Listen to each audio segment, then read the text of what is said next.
You're listening to Made for Living Well, episode number 235. And today is a topic I know so much about based on personal experience, and that is anxiety. This is the Made for Living Well podcast, hosted by Alexa Sherm, the place to create a life well lived.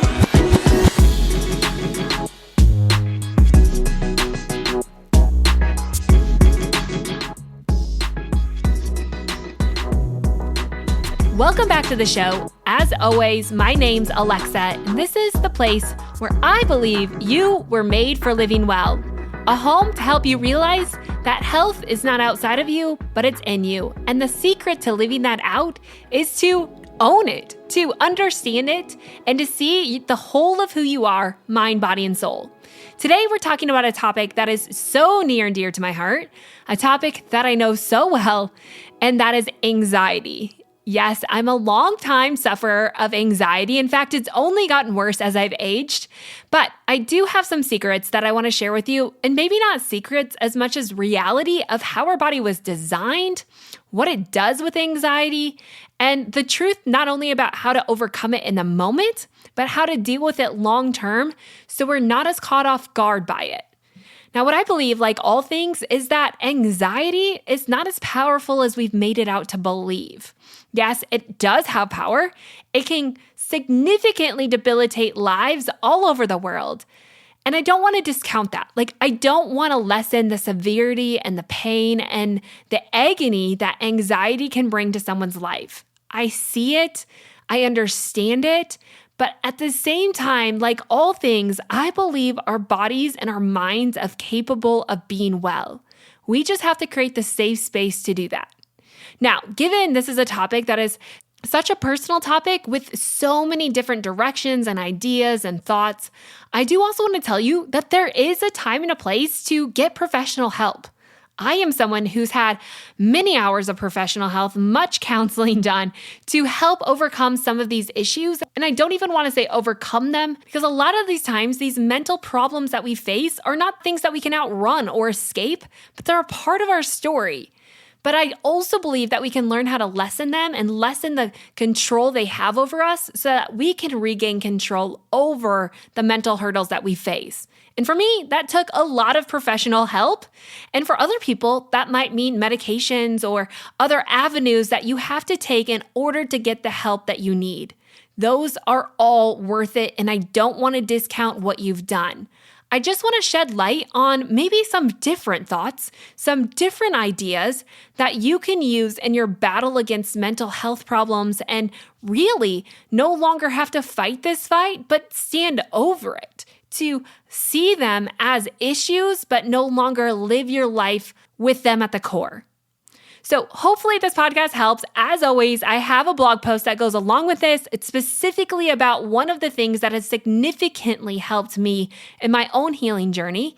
And that has to do with more of the lifestyle practices that I implemented to help ground me to create some kind of safety and security inside of my body that helped lessen my own anxiety and depression.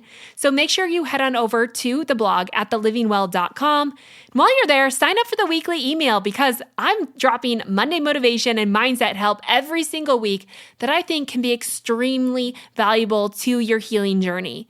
Now, honestly, almost all of my classes, especially Health Made Simple, is founded on the belief that your mindset is one of the number one controlling factors of your body. We cannot change your health unless we change the health of your mind and your belief system. All three matter, and they make up the whole of who you are. Health is determined by the health of your soul, by the health of your mind and body, working cohesively together to create the whole of who you are.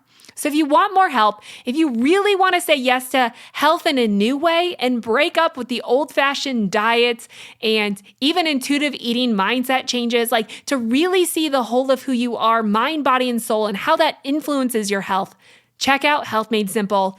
It is the class that has changed hundreds of lives all over the world, and I know it can yours as well. And the better news is I walk alongside of you in that class, helping to lead you through these mindset hurdles, helping to encourage each other in this space, because more than anything in the mindset space, we just need a community.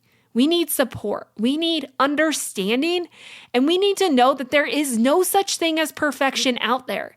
It's not about the perfect life or the best expectations or the next plan, but it's about owning and understanding and living aware of who you are. And today, that's what we're going to talk about. So I hope today that this podcast is an encouragement to you, it's motivation, and it's truly just me holding your hand and walking you through the pain of the anxiety, to see it in a new way, to allow it to stop having the control that it has had over us and start to regain that control over your life. Again, not to have this idea or this belief that it's somehow magically going to disappear, but that in some ways, the fear of it will cease. Like it will just cease to exist in some way. So we're going to talk all about that. And really, we're going to start by diving into the idea of what even is anxiety? Because I think we have to understand it in order to know how to deal with it. Now, again, anxiety is kind of a controversial topic. There's a lot of thoughts, a lot of beliefs, but really, when we get into the diagnostics of anxiety, it's incredibly difficult to diagnose. And even when we see researchers study this, we've found that researchers could take the same patient dealing with debilitating anxiety, and one practitioner might recognize it, but only 30% of practitioners would define that as anxiety. I mean, it's really relatively undefined, and it's a hard subject to define because it's so personal and individualized. I think all things inside of our mind are hard to label because everyone in their own way has gone through their own journey. They're on their own story and they've gone through their own trauma and pain, and we all hold on to it and perceive it in a different way. So we can't box up anxiety just like we can't box up anything in the health space. We have to recognize that to each individual, it stands on its own, not to make it any less or any more than it needs to be. But there is still a lot that we can do with the anxiety that we feel. Yes, anxiety is a very loose term that really truly is hard to diagnose. And honestly, I don't love the idea of diagnosis anyways, because sometimes it's those labels that create stories that become our identity. And as soon as we start to identify with anxiety, it becomes who we are. It becomes our way of life. It becomes a pattern that we'll never be able to get out of because we have made it who we are. We're going to talk about that in a minute. But I really just want to dive into the biological mechanism of anxiety. Technically speaking, anxiety is where normal uncertainty overtake and debilitate you. It's like where this normal fear becomes more than you can handle. It becomes an obsession that's hard to see out of. Biologically, it's a trigger of a survival threat. So anxiety is kind of a two-part thing between our psychology and our physiology, which they always go hand in hand. And I think we could argue all day long which was first, right? What was the bigger issue? Was it our mind or was it how we treated our body? Regardless of what came first, whether it was the chicken or the egg, the thing that really matters is understanding that it's going to take both to heal. It's going to take both your physiology and your psychology and healthifying both of those together to truly help walk you to become more in control of your anxiety rather than being controlled by it. But to our minds, anxiety is where this normal fear and normal worry and normal uncertainty overtakes us and it debilitates us. In a way, it's that fear that becomes obsessive. Like we have a hard time seeing out of it. And when we can't see out of it, we can't create control in order to change it. Now, on the flip side, to our body, this fear, this uncertainty that overtakes, that becomes an obsession, it triggers a threat inside of our system. To our body, it doesn't realize that maybe what we're anxious about isn't actually happening. To our body, perceived threats are as good as real. And so your body is going to take that as a trigger, as a threat that releases then our natural fight or flight response. That is going to send out a cortisol response. It's going to mobilize energy. It's going to change our physiology in a way that protects our energy while also producing it so that we can do something about it. That is traditionally our fight or flight method, right? Where it starts to protect our cells, it starts to shut them down, it starts to conserve, store, and hoard. It goes into the survival response where our body does the best that it can, but its number one job to keep you alive. It's our natural fight or flight response, and it's honestly a great tool of that. Like, we would not be alive without our survival response, without this fight or flight response. It makes us aware of our surroundings, and it provides us the energy to act accordingly. In itself, anxiety and the perceived idea that threats are out there is not a bad thing. We all have a level of anxiety. This is normal. And it's not like I want to normalize anxiety and make it okay, but on some level, we also have to normalize it so that we can gain a different perspective of it. We have to realize that maybe being aware of our surroundings, maybe being perceptive of threats is in itself not a bad thing, but a good thing in our survival mechanism. Remember, it's not always just the anxiety that causes the obsession with the anxiety. That's where we truly see a problem. What was once a normal survival response of this fight or flight system that mobilizes energy becomes this chronic state of survival mode that debilitates the overall course of your body inside of your mind and also inside of your physiology. Technically speaking, anxiety and the production of the survival mode is supposed to be a very short-lived thing. It's supposed to come in, provide the energy you need to take action, and then as soon as you take action, everything regains balance back into its normal homeostatic patterns.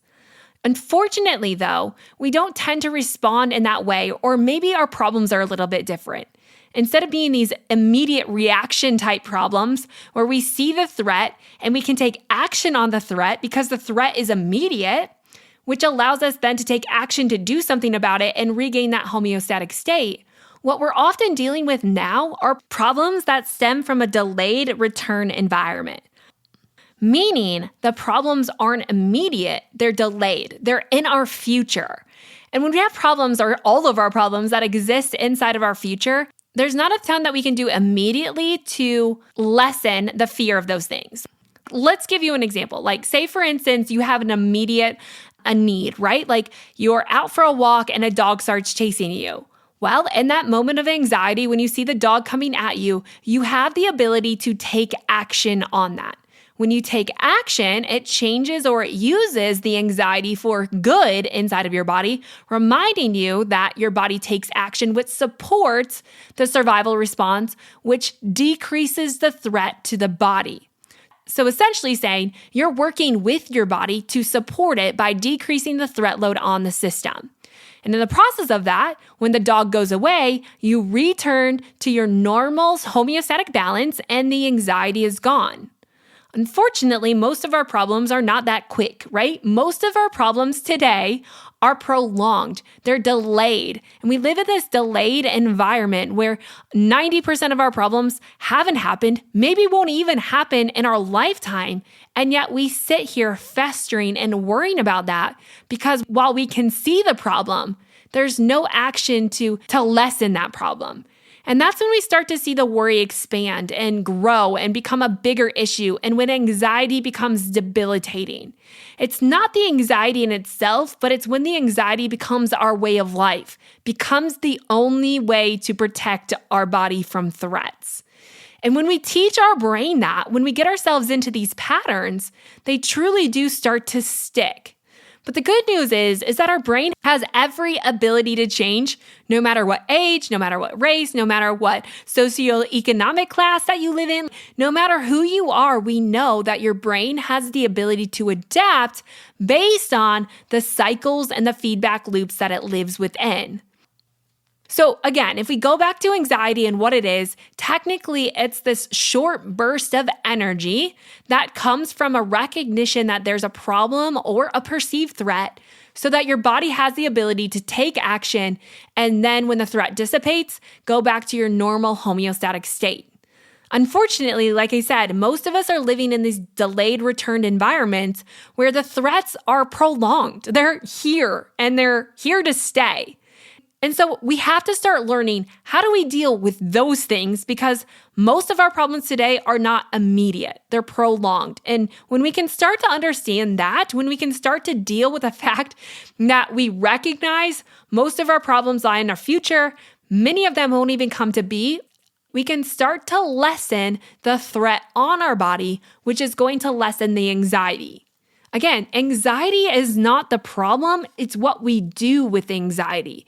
It's whether we allow it to continue to grow, whether we continue to fixate on it, or if we start to use that anxiety to our benefit and do something productive with it. And that's what we want to talk about today. So if we go back to those feedback loops, I have an interesting thought for you to think about with anxiety. So inside of our brain, we have feedback loops. We have these systems and these beliefs and these stories that become our way of life. Now, what we know about our physiology is that it's just a reaction to our psychology, meaning your body is reacting to the thought processes happening inside your brain. And the things that you think are based on your beliefs, based on your stored memories, based on the things that you're taking in from your environment, those threats and maybe those perceived threats. Now, of course, if you've had any level of trauma in your life, which most of us have, your trauma is going to amplify your anxiety. Mostly because when we have trauma, we're more receptive to threats on our horizon because we've already been hurt, right? We've already lived in pain. And the body's number one job is to prevent pain or to get away from pain. And so, of course, if we've been through pain, we're going to be more receptive of it or we're going to be more aware of it. So if you've had any level of trauma in your life or you've suffered from anxiety, you're definitely going to naturally be more of an anxious person. But again, it's what we produce in the center of that. Just because you've been there or you've had that trauma, or because your body's naturally more aware of anxiety or you're genetically predisposed to it, does not mean that's how your body has to act out of it. Because what your body is going to tell you that if you can somehow control the pain or you can control your future, you'll lessen the pain. But that's untrue. Like our logical brain believes it, but what we know is that going to that worst case scenario and believing that could happen to you, trying to prepare yourself for the pain doesn't actually lessen the pain. So instead, we have to start to change our perspective of it. And the goal, like I said, is never to get rid of the anxiety. This will only leave you to circulate around it, producing more anxiety. Because anytime we try to overcome it, it becomes the problem. Now, let me go back to that example. I want to talk about it like an infinity loop, right? So we all know like the circle, the two circles coming together to create the infinity loop. You can just do one big circle. And I want you to put one word that has been your story in the middle of that infinity loop. For a lot of people, that truly is just anxiety. So whatever's in the middle of that infinity loop is truly how your life is the very thing your life revolves around. So let's say you have the infinity loop and you put anxiety in the middle of that.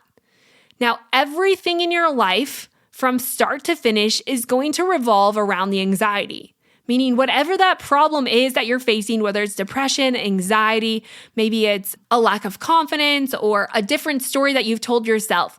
Every single person has something inside of their infinity loop.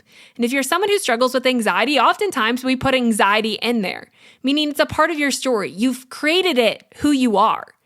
And when it becomes a part of your story, it becomes really hard to get rid of because you act out what you believe you are. Now, again, I'm not saying we're ever going to get rid of the anxiety, but I think sometimes we circulate our lives so around these problems, trying to get rid of these problems, that we only allow the problems to get bigger. Because in our mind, what we give attention to grows. So if you hate the thing, if you want to get rid of the thing, why are we putting so much attention and energy on the thing, which if we continue to do that, it's never going to leave. And I think we do this a lot of times with things that we want to get rid of, like anxiety. I want to get rid of my anxiety, or I want to get rid of my trauma. And in the process of trying to get rid of those things, you only keep your mind focused and you circulate around it, which produces the worst kind of anxiety. The anxiety about not being able to get rid of the anxiety. It's a losing battle, and I want that to end. Because in my life, I've realized that I can't get rid of the things that I hate by focusing on them. I have to start focusing on the solution. I have to start focusing on where I want to go, on the positive of it, in order to retrain my brain out of it. So I want to propose a different thought about anxiety. I want to propose it not as something bad, but maybe as a symptom or as a calibration tool that alerts you of when your body is just out of balance. And I like to take my problems and see them maybe not as the problem, but as a part of the process of healing from the problem, right? Like as the process of overcoming the problem. I know it's like a really fine line, and so I really hope that this is helpful, but it was incredibly helpful for me in my own healing journey. Like anxiety is probably always going to be a part of your story, but it doesn't have to be the defining factor of your story or of your life. The only way to stop being controlled by these things is to stop giving them the power to control us. And so if we start to look at anxiety, not necessarily as this big debilitating problem that we have to run away from, but as a calibration tool to realize that maybe when we're facing a lot of anxiety, it's just because our body or our mind or our life has fallen out of balance. And so you recognize that when you're feeling anxious, instead of fighting that anxiety, you go back and you take a look at the areas in your life that have gotten out of whack, that you've failed to or you've neglected to support. What are those things that you need to come back to, those rhythms and routines that can help you maintain that level of support that decreases or diminishes that anxiety inside of our life? Honestly, anxiety, if we go back to energy, it's truly just an imbalance of energy.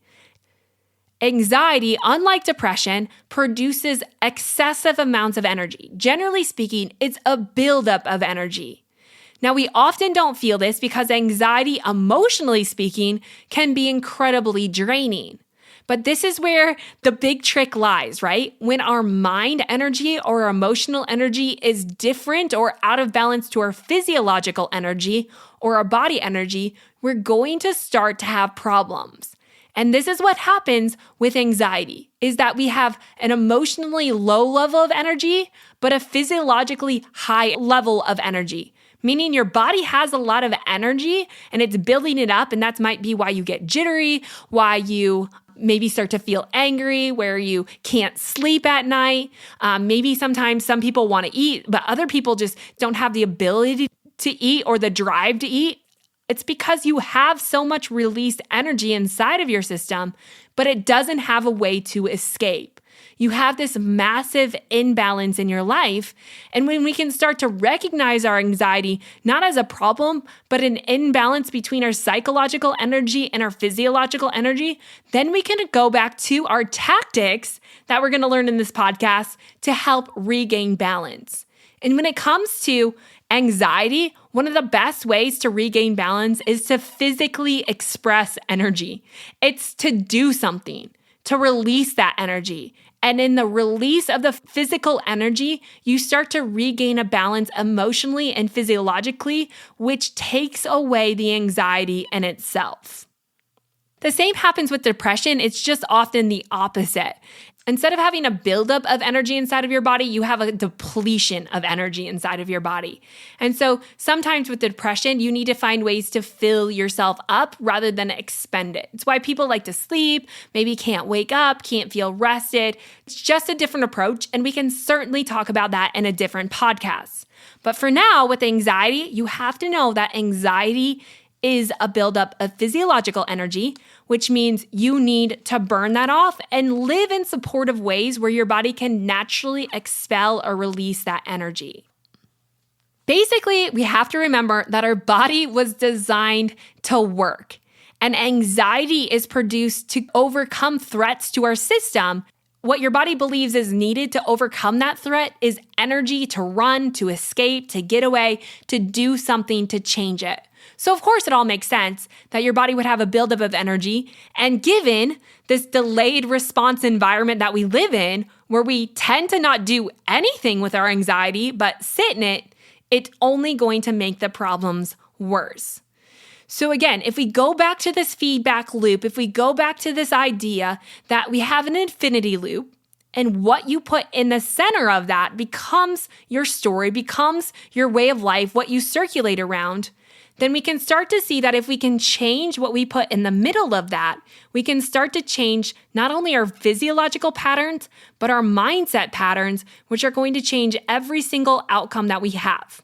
Like truly speaking inside of our mind, whatever we have a problem with, the more energy and attention we give it, the bigger it becomes, and the more likely we are to react in a negative way. Basically, the more attention we give to our problems, the more our brain focuses or shifts its attention to that and creates these feedback loops around that. So like the more negative you are, the more negative pathways you're going to develop because that becomes your way of life. The good news is we can change our pathways even if you have a genetic component. Because what we know about our genes is that yes, some people are more predisposed to anxiety. I believe it's my generational sin, which came from a generational trauma, which led to a generational curse and all those things, right? But we have the ability to change that generational sin. Yes, it was passed down in my genetic makeup, but just because it's a part of my genes doesn't mean it has to be expressed in that way. We have power over the expression of our genes based on the action that we take. You're going to hear that word a lot because what we do is going to change the power that anxiety has over us. So again, I don't want you to get stuck that, oh, it's just in my genes, it's in my genetic makeup. I did a 23andMe test and they just told me I was going to be anxious. Trust me, I have all of those things as well. But genes are expressed by behavior. It's the study of epigenetics, which means what you do, the action you take, changes the genes that are expressed. So if you don't give attention to those negative patterns, if we start to channel our threats in new ways, change our perceptions of life, we can start to change the way our genes are expressed. And truly, we can change every single cell action inside of our body, achieving the outcomes we've been wanting to. Of course, most of us believe that changing our mind is very difficult. I believe that too for the longest time, and I made it difficult. When we complexify things, we make things difficult. But the truth is, a lot of these things aren't as difficult as we make them out to be. And changing your mind is much less difficult than most imagine. It's really no different than becoming stronger or training at the gym. Your mind works in the same way. It lives off of repeated patterns. So if you don't like the pattern of anxiety that you're living in, we have to start working on different patterns. We have to start reminding it of true patterns. We have to imply truth into the anxiety and start to fixate and circulate our mind on that. I truly believe, and it's stated in the Bible, right? Where our mind is fixated, what we focus our mind on becomes what our mind fixates on. It becomes our way of life. And again, these are feedback loops and the story of that infinity loop. So no matter our age or our history, we can change this, but we have to engage with it. We can't run away from the anxiety. We can't become overwhelmed by the anxiety, but we have to start to engage with it, to understand it, and to insert truth back into the midst of the overwhelm and the perceived threats. Again, I'm not saying it's ever going to leave, but we can stop allowing it to have the power that we have allowed it to. Perhaps the best way to do that is just one, to accept the flaw that you have anxiety.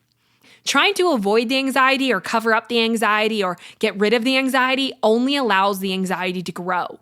So the first step that I want to give you is if you're suffering from anxiety, own it. Call it what it is. Call it by name and start to understand it. Because what we call by name, we often diminish the power of, or we can start to have some kind of control over. So we got to accept this flaw, and perhaps accepting it is the best way to move forward or improve it. Awareness takes your power back. So be aware of it. Again, you don't have to accept it as truth, as the way, as your life. But there is a difference between accepting that you have anxiety and accepting the anxiety of the daily life. Again, just because we accept it doesn't mean we have to live outside of it, but in some way, accepting that we have a problem with anxiety helps us to change our perspective and it shifts our power back to ourselves. It basically allows us to understand that we have a problem and we can't change a problem unless we can see it. So you have to accept it. However, I don't want you to think that accepting anxiety means you can label yourself as an anxious person. Because as soon as we label ourselves, it becomes a belief. As soon as we attach the word anxiety or anxious to who we are, that becomes a part of our story. that sits inside that infinity loop and it becomes impossible to change. So we have to start to see the difference between accepting anxiety has been a part of our story or accepting that we acknowledge it and we're aware of it, and we need to avoid or refrain from labeling ourselves as those things. Because we want to accept it or become aware of it so that we can see it and change it, but we don't want to accept it that it becomes a belief in our way of life. Remember, it's good to have some level of anxiety to help you become aware of the problems and the holes in your life that need to be addressed and fixed. Anxiety in itself is not bad.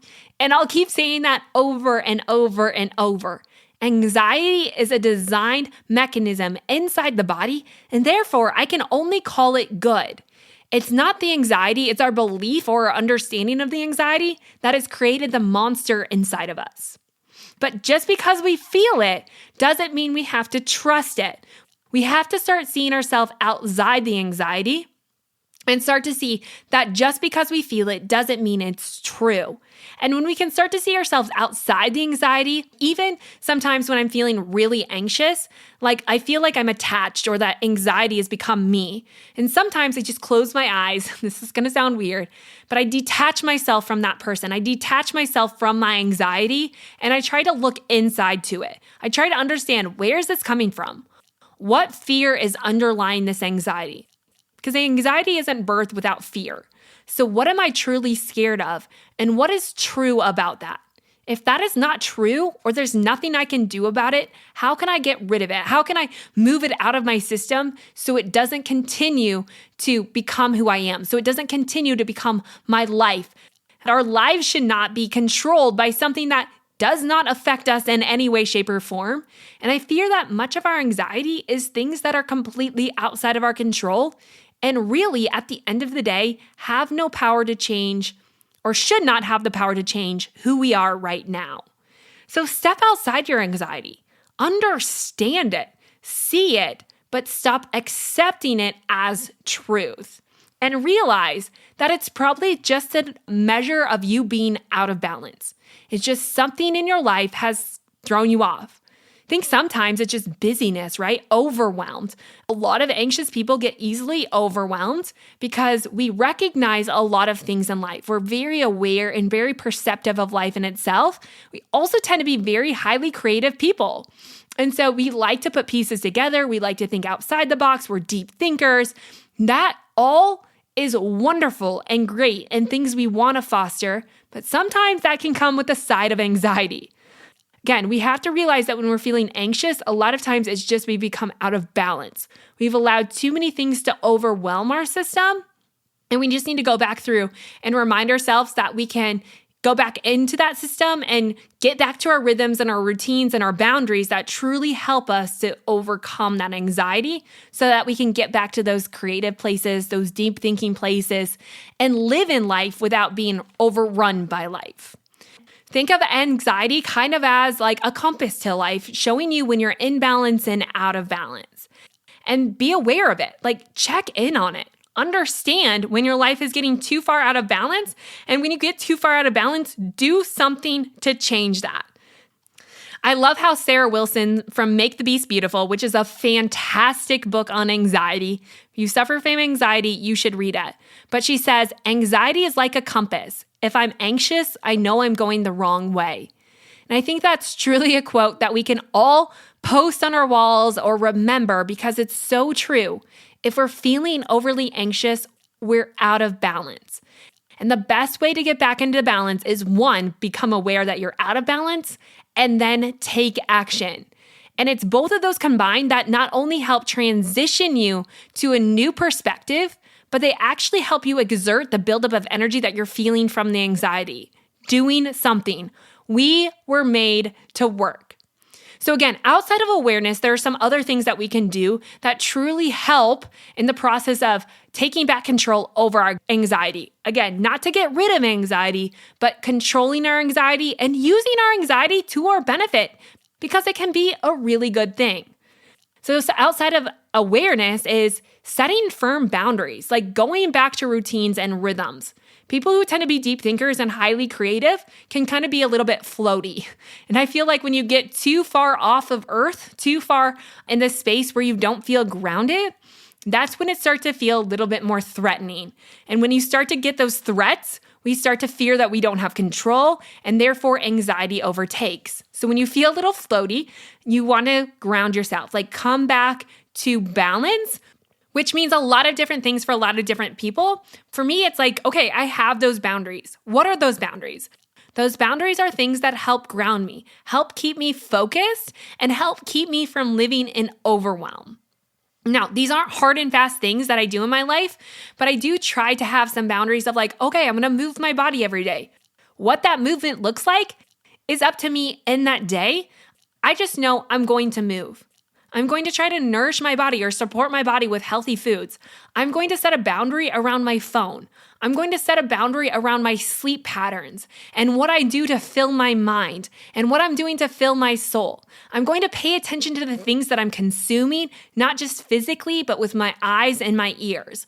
All of that is supporting our anxiety or it's supporting us. And so we have to be aware of what we consume.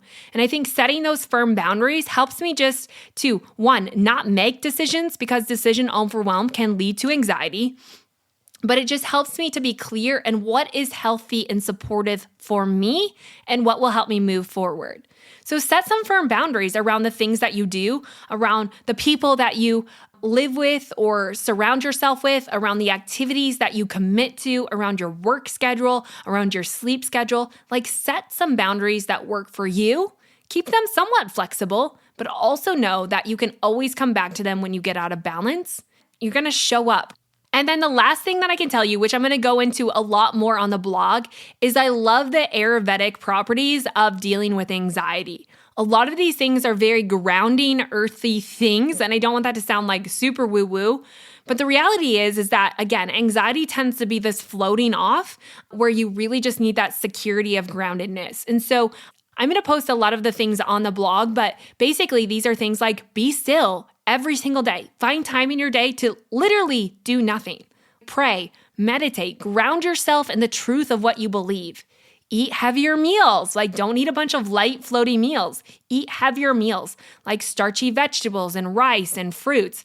Eat oils, sleep earlier, do more walking and yoga, get outside in nature, be in the sunlight. A lot of those things are going to help get rid of the buildup of energy, also ground you so you're not as likely to circulate in the threats of life. When you're grounded, you're not as likely to feel insecure or unsafe as when you're floating. So keep yourself grounded. And again, it's always about burning the energy and regaining that balance inside of your system. Now, again, there's tons of tips that I could give you, and I'm going to share some over on the blog that has truly helped me. But I do not want to think that awareness is just some easy step that we need to skip over. Like it's too cheesy to work. It's too easy to be realistic. I know all of those things and I've thought them. I don't want us to overcomplexify health any longer. I feel like complexity is one of our leading distractions in life from actually achieving the things that we have every capability of doing without it costing a thing. And I truly believe that with anxiety. It's not hard. It's not difficult. Will it ever go away? No, that's a false belief. But the reality is we have a lot of tools and mechanisms at our disposal every single day to help decrease the threat of debilitating anxiety. Sometimes we might fall into that, but it's just an out of balance life. So I want you to remember that you may have anxiety, but it does not have to control you. You are always more powerful than what you feel. And if we can start to remember that, then we can change how we react, even if we can't change how we feel. We might feel anxious, but we have to remember that even in the anxiety, we have the ability and the power to change how we react. And eventually that will lead to how we change how we feel.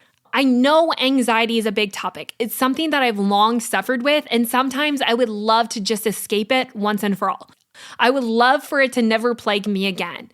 And the more I tried to escape it, the more that it happened. And so now I realize that I try to catch anxiety as early on as possible. I try to recognize when my body and my physiology and my psychology are getting out of balance, when I'm feeling emotionally exhausted and yet I have this buildup of energy.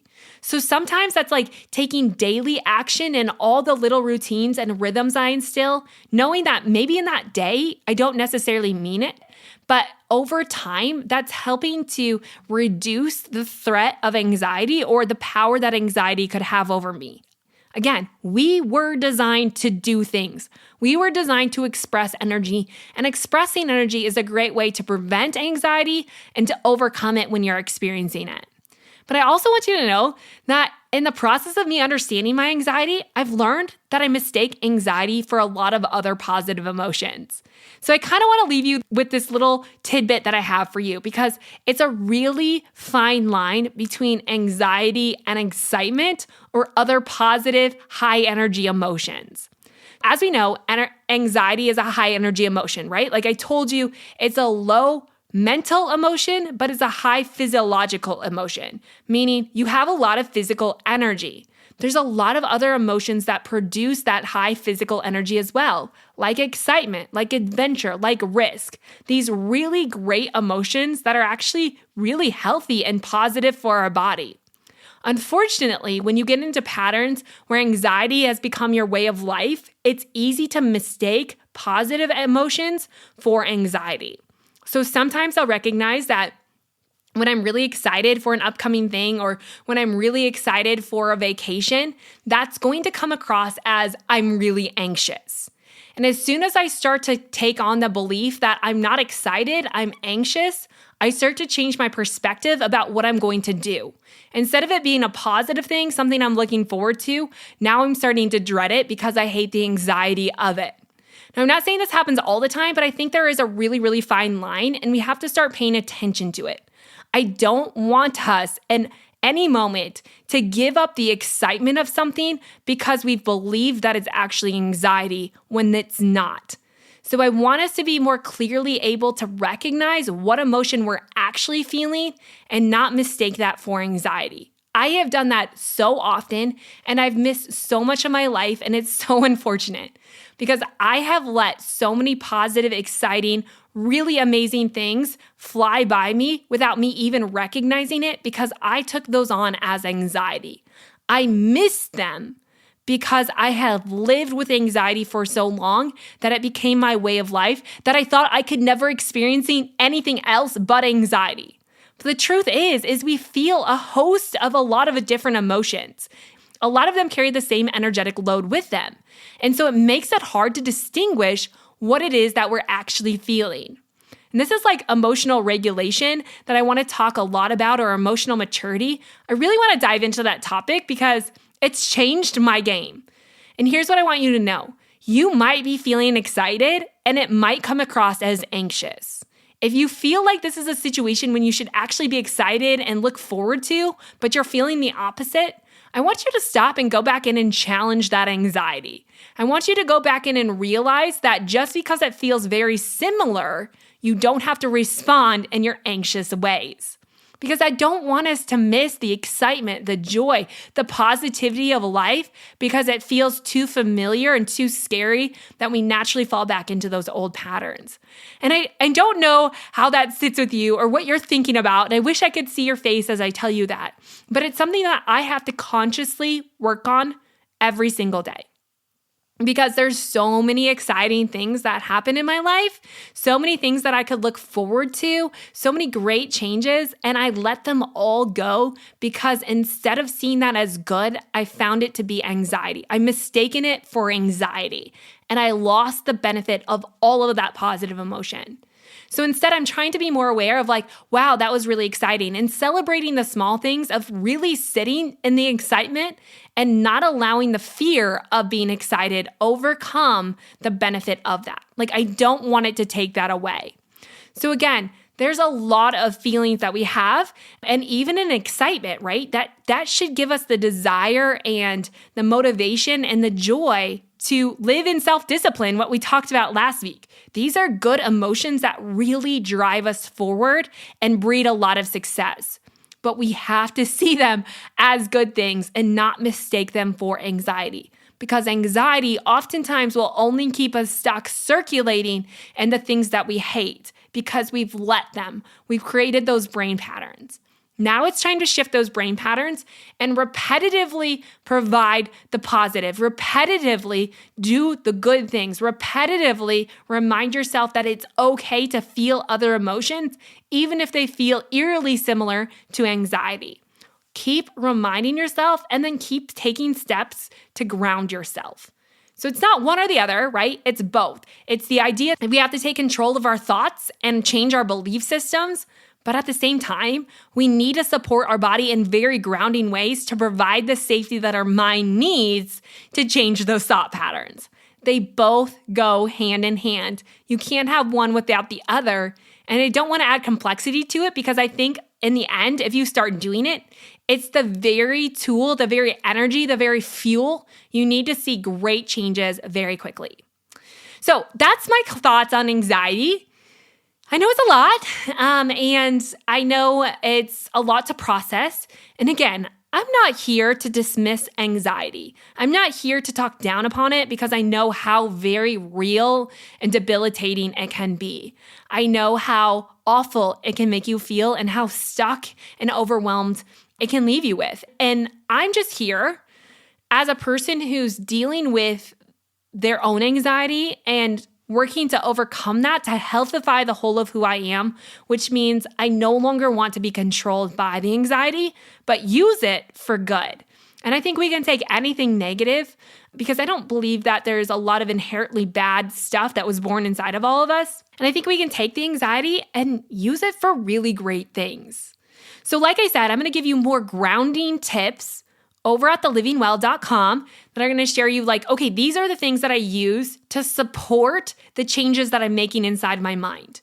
No one can see what you're doing inside your mind on a daily basis, which makes this really hard, right? Because someone can't necessarily just call you out of those negative thoughts that are circulating when you don't say them out loud. But there's a lot of work to be done, really hard work to be done inside your mind.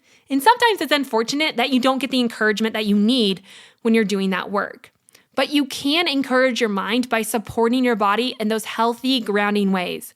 Getting outside, eating heavier meals that really ground you, writing, praying, meditating, getting engaged in a circle of people who really lift you up and build you up.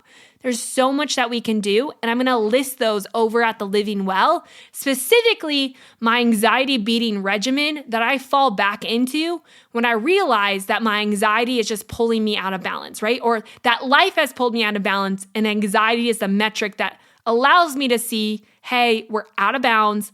It's time to get back into those boundaries.